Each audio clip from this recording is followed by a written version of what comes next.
Episode 2 of The Amazing Digital Circus is just around the corner, and we just got another and potentially the last leak from Glitch Productions about Episode 2 before its release on Friday. But let's quickly look over what's in this teaser image. We see Kinger and Gingle trapped in a gumball machine with Kane gazing into it, which might infer that the circus members were shrunk down for some reason. We can also see Pomni and Gummy Goo on the right, with Gummy Goo sinking into the quicksand in the Candy Canyon Kingdom. And if we look at the text from the community post, we can see them say that Episode 2 drops on Friday, which is exactly 3 days away from today. And I also want to go over something kinda unrelated real quick. A bunch of people keep trying to correct me in my comments saying that, oh, it's gonna be Episode 1 because the first episode was the pilot. But right here on the community tab, we can see official confirmation that this episode is confirmed to be called Episode 2. And if you're confused about that, watch the Pomni Wake Up It's Time to Go on an Adventure video after you finish this video. But guys, don't worry. In case you're not fully caught up with the lore of The Amazing Digital Circus, I'm gonna be going over everything we know from the pilot episode of the show. And in case you're not familiar with icebergs, it's basically just nuggets of information about the show, and the deeper and deeper you go, the more obscure facts get.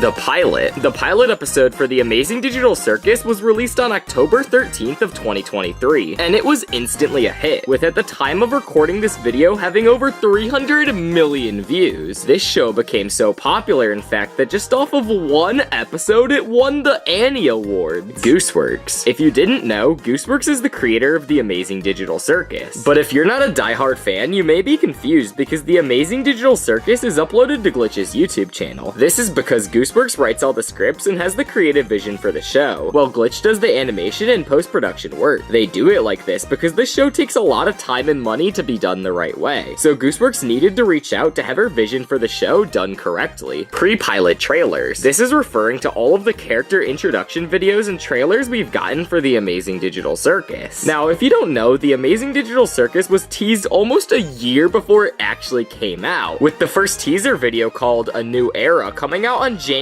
27, 2023. This video introduced news for murder drones and their vision for a change in indie animation, but most importantly, it gave us our first peek into what The Amazing Digital Circus would look like. Glitch Productions. Glitch Productions is the indie animation studio in charge for animating and breathing life into The Amazing Digital Circus. They've been around since 2017, but at that time they were known as Glitchy Boy, and only changed their name to Glitch Productions in 2018. They also work on other popular shows like Murder Drones, SMG4, and Meta Runner. If it weren't for this company, The Amazing Digital Circus and all of these other shows simply wouldn't exist. Digital Circus Wiki. The Amazing Digital Circus Wiki is a website where any and all Amazing Digital Circus facts and trivia are held. There's pages on almost anything, from Pomni to the Gloink Queen. There are also a lot of people who contribute to these pages to make sure that they have all kinds of important and up-to-date facts. AI. My guess is this is referring to how Kane and most of the side characters we see in the show are NPCs, and Kane is the AI ringmaster controlling everything that happens in the circus. Actually, as a matter of fact, everyone in The Amazing Digital Circus is AI besides the main cast of the circus, which are humans who are trapped in this world and have no way to leave. The Gloink Queen. The Gloink Queen is another one of Kane's NPCs that appears for a little bit in the pilot episode. The reason for the Gloink Queen's appearance is because of Kane's mission he sent the members of the circus on in the pilot episode called Gather the Gloinks. Then, later in the episode, the Gloinks captured Zooble, prompting Kinger and Gingle to go try to rescue her from the Gloink Queen. Abstraction. Abstraction is what happens in The Amazing Digital Circus when one of the circus members fully loses their humanity and go crazy, causing them to become an abstracted monster. When a circus member becomes abstracted, they will become violent and lose any semblance of a human being. They will also begin attacking and destroying things. We see Kaufmo, who was replaced by Pomni, become abstracted in the first episode, and after he's caught by Kane, he gets sent to the cellar, where we see many other abstracted characters. 90s education aesthetic. The 90s education aesthetic refers to the way that The Amazing Digital Circus is portrayed throughout the pilot episode. We first see it open up with a pixelated text card and graphics reminiscent of early 3D graphics in the early 90s. If we take a look inside of the circus, it's not exactly the most detailed and is actually quite empty besides a few basic structures, which would suggest that it's not not a high-level game at that. Also, when Pomni looks at what is insinuated to be her desk, we see an old computer, and this computer likely came from the early to mid-90s. Also, if we take a look at the whole show, everything is colorful and simple, which is pretty much how 90s educational games were. The main theme. The main theme refers to the Amazing Digital Circus's iconic theme song that plays numerous times throughout the show. This song was composed by Gooseworks herself, and it was even recently put on a vinyl that they sell with the rest of the episode's music, and they sell this on their merch store. The tent. The tent is the area in the Amazing Digital Circus that we see the most of. Its exterior features yellow and red stripes. On the inside is where most of the first episode occurs. It's actually quite huge and has a huge middle room, hallways and various doors leading to basically nowhere, and even an entire underground area where the Gloink Queen lives. But I'm sure there's still a lot of this tent that we haven't seen.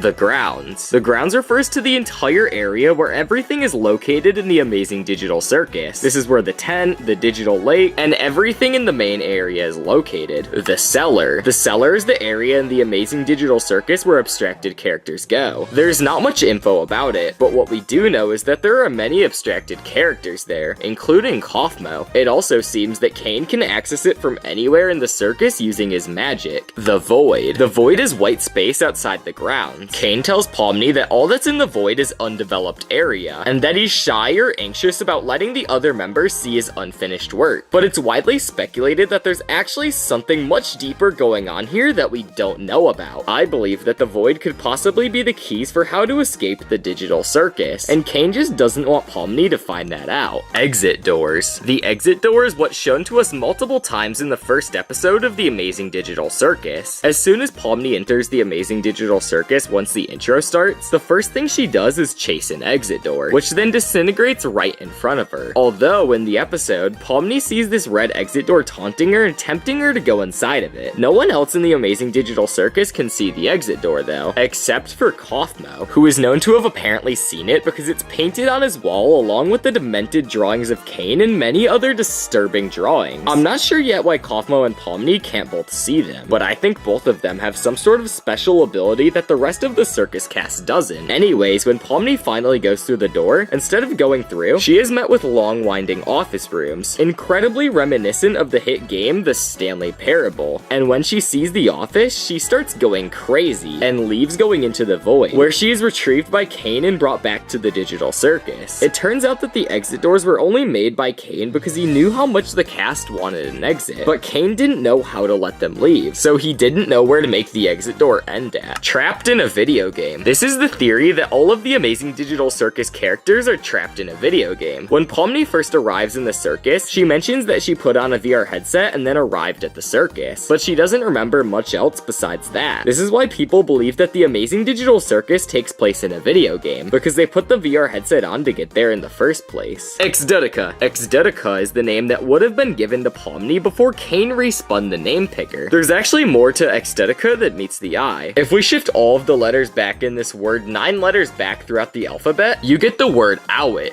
or out. What's even more interesting is if you read the letters above Exotica, we see the letters P, N, C, M, M. And if we shift those back 9 letters, we get the word gitted, or get. So altogether, the secret message that we are given is get out. Gooseworks has commented on the term Exotica before, saying that Dedica is an inside joke with her friends, and she added an X to the beginning just to make it harder to pronounce. But unless this is an insane coincidence, I don't believe that for a second. Fan art. Fan art is any art made by a fan that is not an official artist. Ever since the creation of the Amazing Digital Circus, there's been a massive amount of fan art created about it, ranging from being created with passion and love for the show to whatever this is. While most fan art is appreciated by the show's creators, weird fan art and sexual content is usually looked down upon, and rightfully so. You parasite! You parasite is a phrase that Kane shouts at Bubble after they continually frustrate him throughout the first day in the pilot episode. I'm not sure if Bubble being a parasite has any actual significance to the show's plot or some kind of hidden meaning, but Bubble is irritating, so I say let Kane go off. Kane hates adult content. Kane shows his disdain for adult content in the new Season 1 trailer for The Amazing Digital Circus. We see him showing Pomni how famous The Amazing Digital Circus has gotten, and then he shows Pomni an image search with everything blurred out. Kane even tells Pomni that she made a little crying mark on the internet with her little crying face, and that it is only gonna get a lot worse from here due to their actions.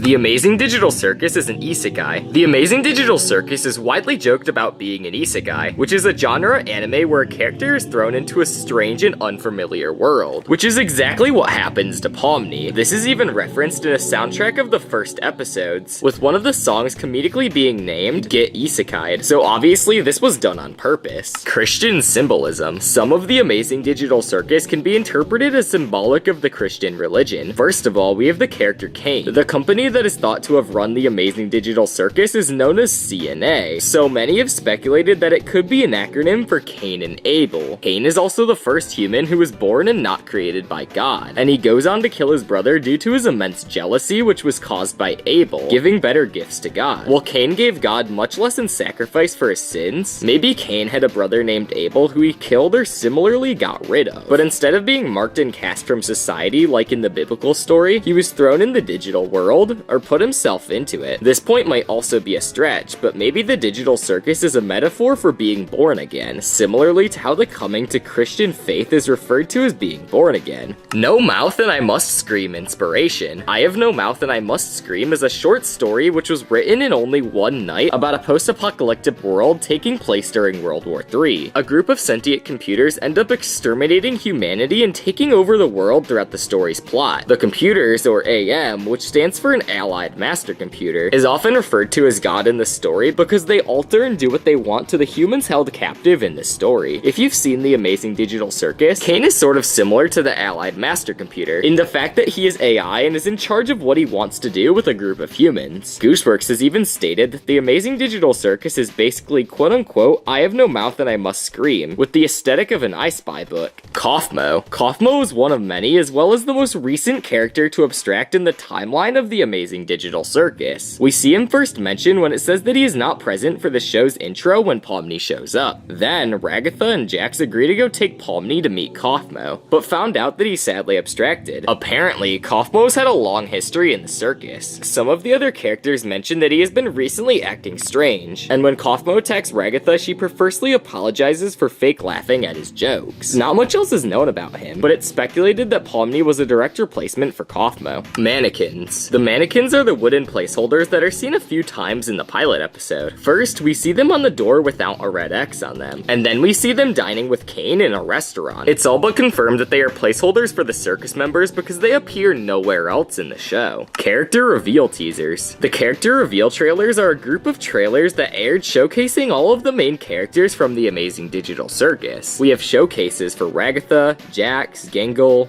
Bubble, Kinger, and Zooble. Fun fact, Kinger and Bubble's videos are actually connected.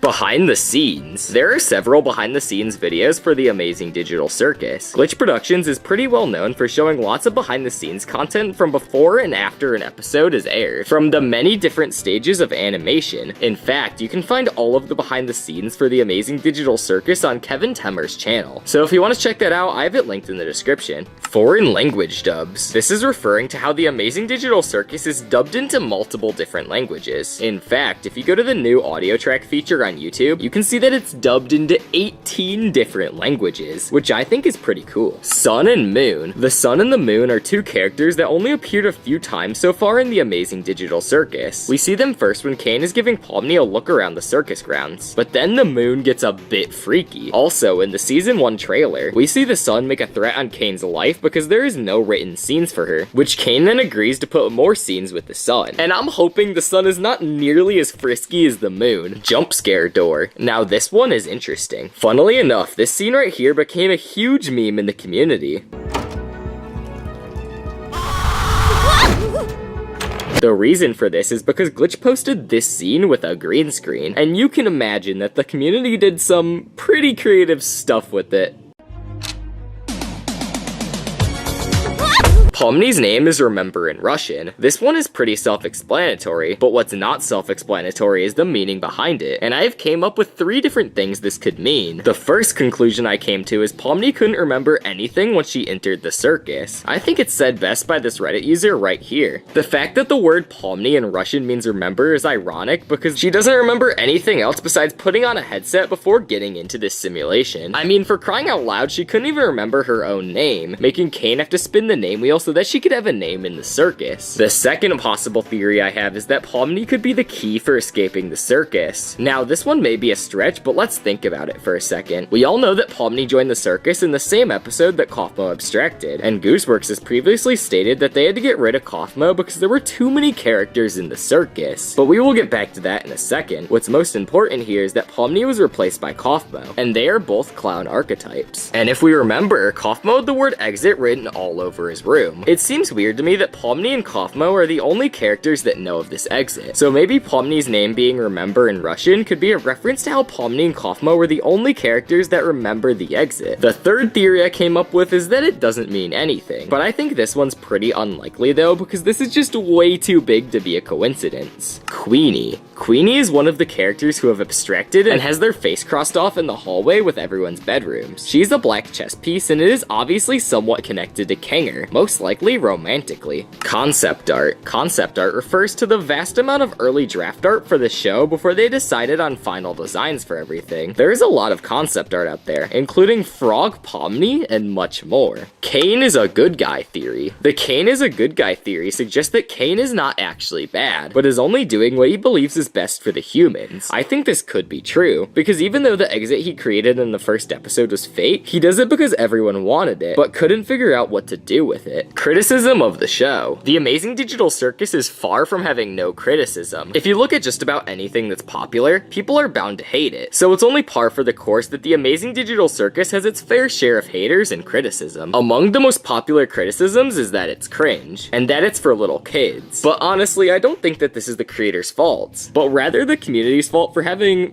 let's say, a weird interpretation of the show. Content farms. Content farms are very well known in the Amazing Digital Circus fandom just because there are so many of them. Content farms are basically large channels that employ many freelance writers and have them mindlessly writing scripts for money, but most of that goes to pay the owners and co-owners of the channel. And while the content is usually mediocre at best, a lot of people will still watch it and make them lots of money. But the worst offenders of this are the low quality animation channels, specifically Hornstop. And I have no idea how they pump this many animations out about the Amazing Digital Circus, but just from one glance at it, you can see that it's not really that good quality, and the voices sound off. I could talk so much more about content farms, but I've made plenty of other videos about that, so if you want to see more about content farms specifically, watch some of my other videos after this video. Bubble likes vomit. In the pilot episode of the Amazing Digital Circus, we see Pomni throwing up on the floor, which Bubble then promptly licks it up to get it off the floor, and eats all of it, which is kind of freaky. Bubble seemed to really enjoy it though, so it's best not to judge. 8 episodes, 1 season. This refers to the confirmed fact that the Amazing Digital Circus will run an entire 8 episodes across 1 season. In a Tumblr post, the creator actually described all of the episodes with one word. The pilot episode is boy, episode 2 is damn, episode 3 is oh, episode 4 is haha, episode 5 is guns, episode 6 is huh, episode 7 is oh, and episode 8 is what? This makes me think that episode 8 will actually leave season 1 on a cliffhanger. And with how much people like the Amazing Digital Circus, I would say that we are definitely getting a second season of the show.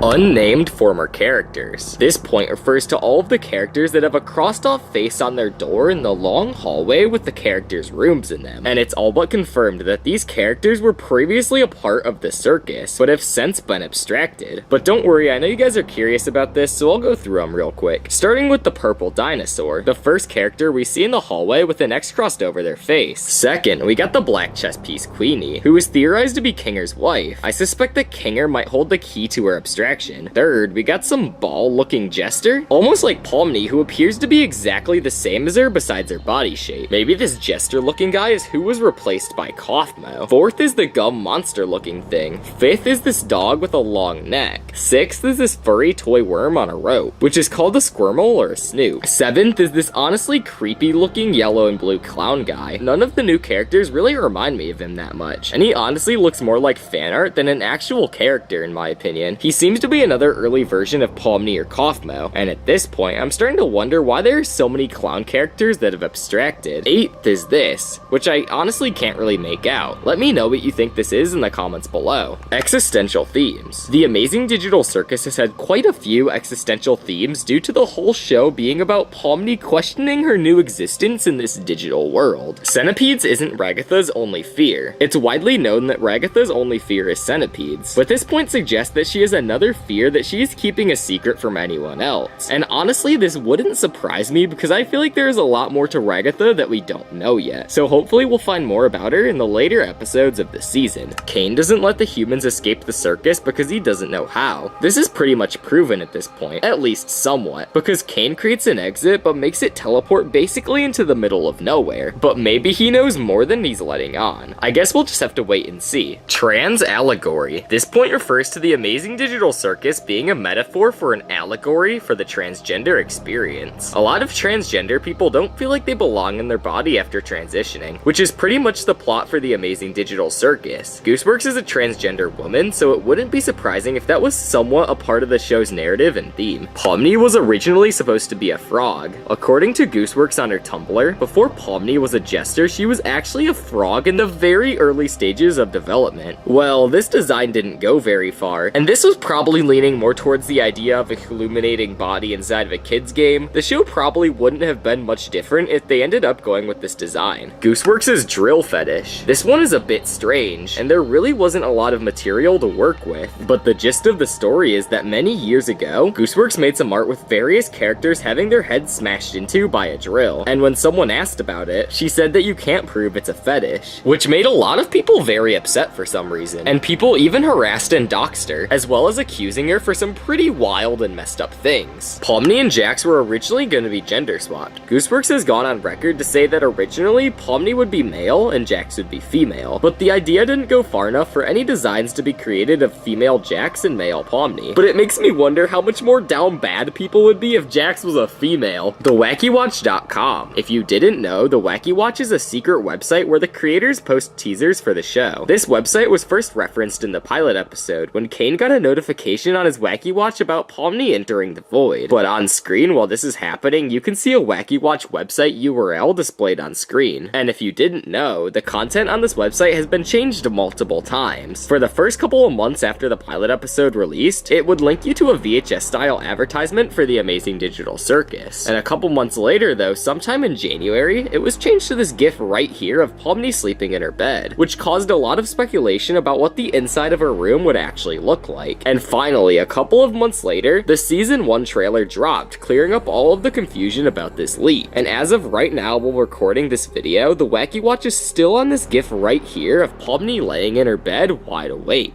Dr. Football. Now, quite honestly, while writing this video, I had no idea what this meant, so I got curious and ended up looking it up on the wiki. And it turns out that Dr. Football is the name of this mannequin that scares Pomni in the bathroom. This made me wonder though, why is this mannequin named Dr. Football? So I did some digging and found this. But then later, Gooseworks actually posted more context to this by leaking some old plot points from the show. And here we get another bit of information about Dr. Football. She said, quote unquote, Dr. Football is a funny name for a character who is not a doctor and has nothing to do with football. Honestly, this does not surprise me at all coming from Gooseworks. Abstraction makes you leave the circus theory. The form of the characters, from what we've assumed, is based on the personality of the characters. But what if abstracting is the disconnection of the mind from the form? It's the game not knowing what form it should display, and it ends up displaying some sort of abstracted glitchy monster. But I have some proof of that. When someone who is abstracted touches things, they glitch and break, because abstracted people aren't meant to be like like that, and a game isn't sure how to handle it. Also, so far, the only abstracted person we have seen is Kaufmo, and he was going insane about it. So what if it was him just leaving? It also makes sense on why Kane can't fix it, because the player's mind is gone, and therefore it no longer exists, and there is no way to fix it. Drowned yourself in the digital lake. Drowned yourself in the digital lake refers to what Kane says while introducing Pomni to the circus grounds. Jax is Gengar. Now honestly, I have no idea what this means. The only thing that I could think this means is that Jax is Gengar from Pokemon?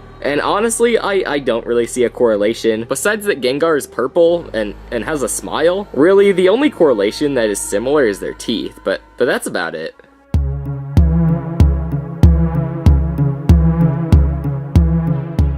Pomni entered the circus voluntarily. While writing this script, I thought this theory was stupid, but as I thought more about it, I realized that this theory might have actually just solved the amazing digital circus. That might sound crazy, but let me explain. It's widely theorized that all of the past circus members worked at a company called CNA. We also know that Pomni is Kaufmo's replacement in the circus. Now that we got all that out of the way, I can tell you my theory. I think that Pomni is a former member of CNA that knew the evil things that were going on behind the scenes. And after a while of seeing her colleagues get trapped in the digital circus, she had enough and went in voluntarily to try to save her friends. The only problem is, she didn't account for the fact that her memory would get wiped. And that's where we are now. Pomni is stuck in the circus with no memories at all. Not even the solution for how to free herself and her friends. The human minds were only uploaded, not transported to the digital circus. One of the more popular theories in the amazing digital circus community is the theory that the human minds or consciousnesses were uploaded to the amazing digital circus, and the cast members we see in the games are not controlled by their actual physical bodies. One piece of proof for this is that when Pomni tries to take off the headset, they grab at their digital face, which wouldn't be possible in a normal VR game. This is also shown to be possibly true when Pomni is in the office and she sees what is insinuated to be her desk with a VR headset that is taken off and left there. Humans were sent to the digital circus as punishment. Now, there's a lot to this theory, so let me give you guys a brief backstory. The Amazing Digital Circus is a computer game that was created in the late 80s or early 90s. We know this because when we zoom out of the computer at the end of the episode, we can see that it all takes place in a computer simulation. We also know that Kane is the AI ringmaster that controls the humans of the circus. And last but not least, the company CNA definitely plays some sort of significance here. Now that we got all that out of the way, we can start to dissect why humans might have been sent here as a punishment. Now, after doing some research, I really couldn't find anything about what the company CNA is. So for this theory, I'm just going to assume that it is some sort of early company from the early 90s that was researching virtual reality technology. And one of the first games that they developed for this headset was the Amazing Digital Circus. And while they were testing the game, one of the humans got trapped and couldn't take the headset off. This is because without them knowing the headset was on, their consciousness got transported into the digital world. And what happened to their body in the real world is unknown. As the years went on, more and more people went missing at the CNA building, going to test out this VR headset, and one by one their consciousness got trapped inside of the Amazing Digital Circus. But you may be asking, how does this relate to it being a punishment? Well, what if I told you that the person who made this VR headset is actually evil and fully intended for it to be a trap for people in the world? So my theory is that all of the circus members are former employees of CNA that got sent to try the VR headset as a punishment for not acting the right way at their job. One of Pomni's eyelashes is upside down. This is referring to Pomni's eyelashes, with the right one being under her eye and the left one being under her eye. This wasn't on accident though, as even the plush design has this little detail. Whether or not it has any importance to the show, I'm not really sure. Mirror scene, deeper significance. We all know the iconic scene in the show where Pomni is checking herself out in the mirror. The most likely theory I came up with is that this is the first time Pomni was seeing herself as a digital avatar in the circus, and this is why she was checking herself out for so long. And I mean, you can't really blame her, because if my consciousness was transported into this digital world, I would definitely be confused too. The original draft. This refers to an early version of the first episode's pilot. While I couldn't find any known leaks of this, maybe it says do not research because there isn't anything to research. The closest thing to a draft that I could find is some early art that Gooseworks posted to her Tumblr page. Let me know in the comments below though if I'm just missing something here, because I actually just can't find anything about this. Zubal's door icon and consistency. This refers to Zubal's door icon being different from how they look in the episode. If you look closely, they will have a yellow stick and ball out of their head, a purple wing, and a black and white striped arm, and a triangle on their chest, where in the actual episode they have a squiggly line on their head, a red and yellow arm, a pink sharp thing on their back, and a green circle on their chest. Although Gooseworks has stated and shown that Zubal's design will change in every single episode, so maybe this wasn't actually a mistake. The show is an allegory for Gnosticism. This point suggests that the Amazing Digital Circus is some sort of metaphor for Gnosticism, a religion that started in the 1st century AD. People who practice this believe that the real, material world, the one that we live in, is evil, and the only way for salvation is through discovery of the secrets of the universe. There are a few parallels to be drawn here. What I think it means is that the real world was evil, so they escaped into the digital circus to live forever. This could also possibly tie into the apocalypse theory, where many believe that the people went into the digital circus because the real world was awful or have been destroyed. Kaufmo faked his death. I saved this one for last because there is a lot more lore behind this one than you might think. But first, you need some backstory. You may or may not know this, but Kaufmo's name seems to be a reference to the famous comedian Andy Kaufman, but there's more than just a resemblance between their names. In fact, one of them is a clown and one of them is a comedian. Gooseworks even calls Kaufmo by the name Kaufman in one of their concept arts. But further down the rabbit hole, you can look at some of the things associated with Andy Kaufman. For some background information, Andy Kaufman was considered to be some sort of anti-comedian and preferred to perform in a way that wasn't traditionally funny. Unfortunately, he succumbed to cancer at the early age of 35. But rumors circulated and people believe that Andy Kaufman never truly died. Of course, he never did reveal himself though. In the wake of these wild rumors, the LA coroner's office released his death certificate to verify that he was, in fact, dead. Back to Kaufmo. Kaufmo, who was based off Kaufman, happened to have been effectively killed off in the very first episode. Now, when Kaufmo was a reference to the performer who has a legacy associated with the idea of him faking his death, and Kaufmo, who has been abstracted, effectively unrecognizable as actually being Kaufmo, can we really say for sure that he actually abstracted? As I see it, I could guess Kaufmo being a play on Kaufman's quote-unquote death hoax rumors in one of 3 ways. Kaufmo faked his death. He put someone else who had abstracted in his room and snuck off somewhere. And he will reappear in a later episode and lead us into the deeper secrets of the digital circus. Number 2, Kaufmo did not fake his death, and the existence of a theory where Kaufmo said he faked his death is some sort of a joke that Gooseworks planned for us as a parallel to Andy Kaufman's rumors while naming him. Absolute 4D chess. Or lastly, the third thing that could have happened is Kaufmo didn't fake his death, but maybe someone else did. And the person who could have done this is potentially Kane. We still don't know of Kane's true motives, so it's possible that he fakes Kaufmo's abstraction to make the circus members more reliant on him, and more afraid of what will happen to them. So what do you guys think? Is this something that Gooseworks thought about while naming Kaufmo?